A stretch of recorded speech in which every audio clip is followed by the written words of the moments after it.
Something that I admire about the creature called man is our ability to be aware of ourselves. Self-awareness is top notch. We have it and I love it.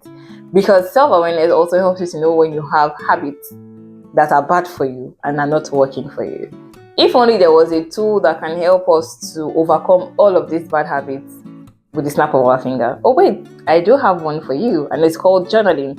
So sit back, relax, get a glass of your favorite drink, and let's get into today's video. We're going to be talking about how journaling can help you to overcome your bad habits.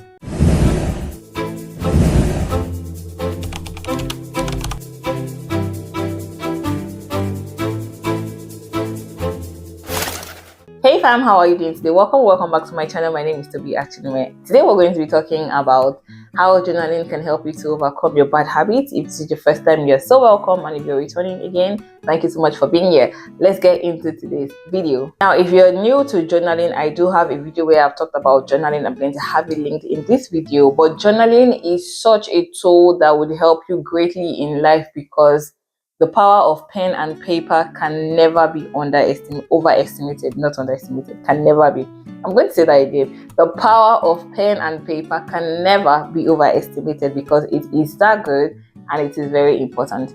So let's look at 5 bad habits that journaling can help you to overcome. You're probably going to be surprised by some of this. Number 1 is overthinking. Many of us do this so much and we do it a lot, and sometimes we're even confident about it. I'm an overthinker. Why are you an overthinker? So it always starts with a small thought. You have these small thoughts, just small, and then you sit in it and it begins to spiral and it just continues in that way, and it becomes this huge mass of lots of thoughts that you cannot even find the start or the end point. Now, how is journaling going to help you with this? So journaling, as I said at the start, requires that you use your pen and paper to write down the things that you want to do now, right? So if journaling is going to help you to overcome overthinking, what you need to do is to just write down the thoughts as they are coming in your head. Now, what you're going to realize when you're doing this is that you are able to pinpoint the start point in your journaling and the end point. You're able to also think clearer and have these thoughts arranged properly. They don't look overwhelming anymore. They don't look like an entangled wire or entangled cord. You are able to separate the thought and see where overthinking started from. Now, consistently or intentionally doing this as an habit, journaling when you start to overthink, journaling when you see that your thoughts begin to spiral, you're going to be able to have a clearer thought process. You're going to see that you think clearer. You don't allow your thoughts to spiral anymore because you have gotten used to seeing a start and an end. And then with time, you're able to process your thoughts with peace and clarity, not in the rushed mode or in the entangled mode again. Because journaling helps you to take clutter out of your mind and process them in pen and paper. So you take the clutter that your mind has created for you and you're able to separate it again. Number 2 is procrastination. Now, this is an habit that a lot of us have. I used to have this. I don't have it again, thank God.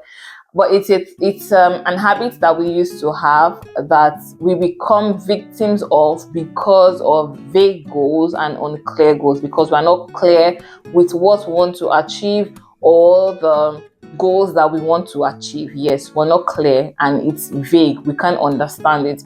This is when you become a victim of procrastination because you don't know where to start or where you're going to end. Now, journaling is going to help you to break these habits in 2 different ways. Number 1, you're able to write down your task and break your goals into small tasks that you're able to work with and achieve. You're able to plan, because planning, when you're writing in your planner, is also journaling. You're writing down the things that you want to achieve in the day, the things that you want to do in the day. And you doing that means that you've taken your vague big goal, processed it, and been able to write out the action points or the action steps that you need to take with this goal. Another way that journaling helps you to break the habit of procrastination, and this I did as well, is to have a notebook where you write down anytime you procrastinate on something. So at the end of the day, when you're doing your processing or you're seeing how the day went and anything, and you realize that you procrastinated on something, journal about it and kind of give yourself explanations. Why did I not do it at the time I was supposed to?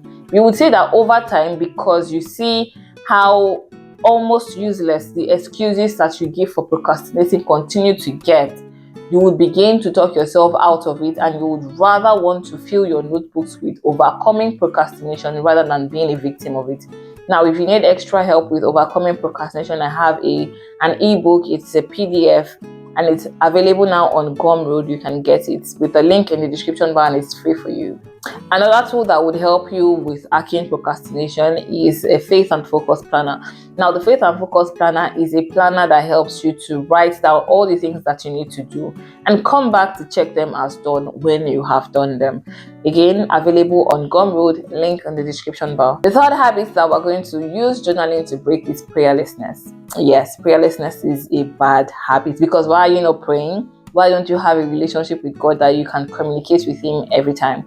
Now, this particular bad habit was a huge motivating factor for me to create the prayer journals that I have now. I do have 3 prayer journals available on Amazon. You can check them out and order them. But what made me to create these journals was that a lot of people struggle with actually praying and building the habit of prayer. So being intentional about praying. And I thought, a tool that can help you is to prayer journal. Now, prayer journal means that while you are not able to voice yourself out, or while you still feel uncomfortable with praying with your mouth, what you can do is write down your prayers. You can journal about it. You can journal your prayers and thoughts to God. Going days without praying, going hours, months, whatever, without praying opens you up to the darts and the plans of the enemy, and this is not God's plan for you. Bible tells us that His plan is good for us. His plan is of good and not of evil. If you are going to get into the plan that God has for you, you have to get that by communicating with Him, and journaling is going to help you. When you're prayer journaling, you're able to have that relationship with Him, and with time you see that you can go back and see all of the things that God has done for you, the things that you were expecting Him to do for you that He has done, and the things that you are holding on to. It's also going to boost your faith in Him, because you see that He does what He says He's going to do.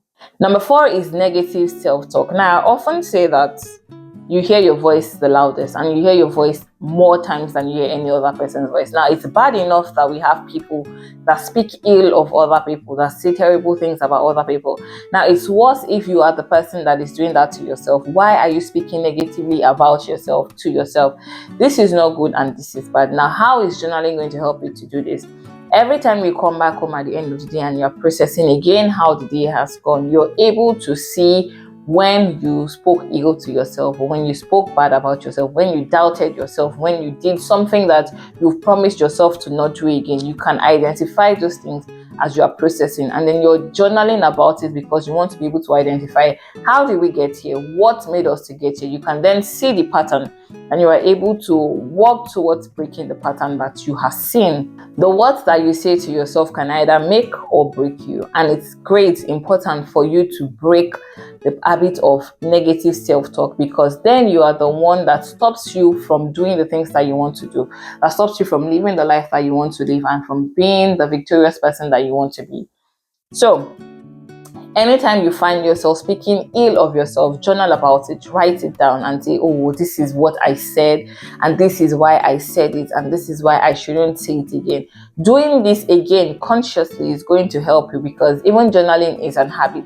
And what we're trying to do is to use a good habit to diffuse a bad habit. So if you journal about it, then you're able to identify the patterns and begin to work towards not letting them repeat themselves again. Number 5 is ignoring your emotions. And many of us, we suppress our emotions. We feel like our emotions and our feelings are just going to disappear. If we don't talk about it, then it's not in existence. Now, the problem with this is that it gets to a point where you have bottled up your feelings and emotions so much that when it comes out, or when there's an explosion, it's a terrible explosion.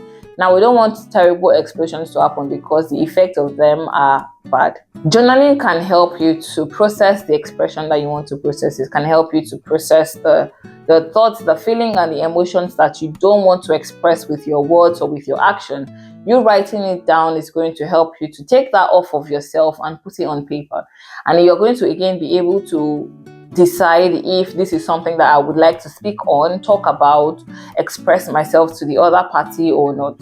If you feel sad about something that somebody has done and you don't feel comfortable saying it to them, it doesn't mean that that feeling is going to automatically disappear. It's going to be there. You're going to have to express yourself in some way.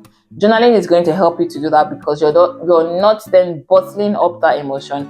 And when you journal about it, you're either going to feel better or realize that you actually need to speak to this person about how they have made you feel. So these are 5 bad habits that journaling is going to help you to overcome, either being overthinking or prayerlessness, you're procrastinating, you're speaking ill of yourself, or you're suppressing your emotions.